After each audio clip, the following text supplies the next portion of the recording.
Hello again, everybody. Jim Hickey, also known as @Bass Fishing Tips on Twitter, here with you today for another quick tip on spinnerbait, buzzbait, chatterbait, trailer hooks, and trailer hook keepers, and the differences between them, and some things you may want to consider and how you use them. Okay, so I already made a quick video on what to do when you have a spinnerbait, or buzzbait, or chatterbait, or whatever the case may be, have a trailer hook but can't find the keepers, how you can fashion your own out of a rubber band by cutting out a little rectangle and using that. Okay, you might want to check that out. Save yourself a little dollars. But in most cases, trailer hooks, if you buy them by the package, will come with keepers in them. In this case of Owner, little plastic bag in there that has some clear segments of tubing. This is a vinyl tubing, pretty hard plastic material that they provide with them. The vinyl tubing is a type of tubing that you see with aquarium setups, kind of clear, hard plastic. In the case of the Eagle Claws that I showed in the last video, here you see those little red segments, which are actually also tubing, but in this case it's a very soft latex, real compressible, relatively easy to work with compared to the vinyl.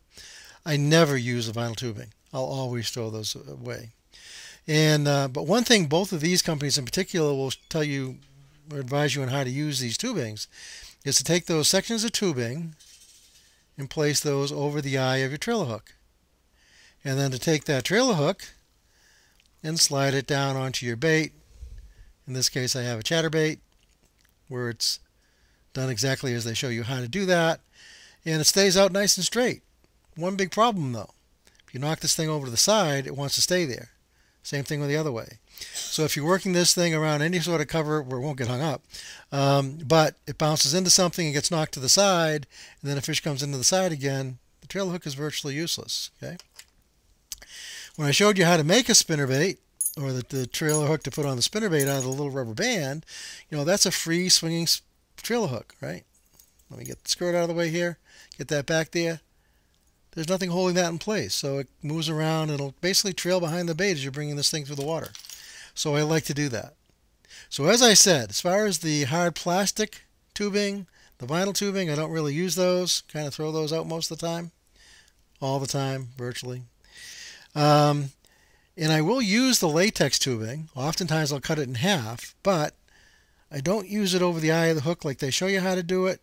What I'll do, and here's another case where I use it, I'll use that where I put it crosswise on the hook, and that way your trailer hook is still free swinging. A much better solution in my book. So something to keep in mind. And of course, worst comes to worst, you can't find either of those tubing trailer keepers. You can always fashion your little rectangles out of rubber bands, and they work quite nicely. All right, hope you find that useful. Talking to you again real soon. Have a wonderful day.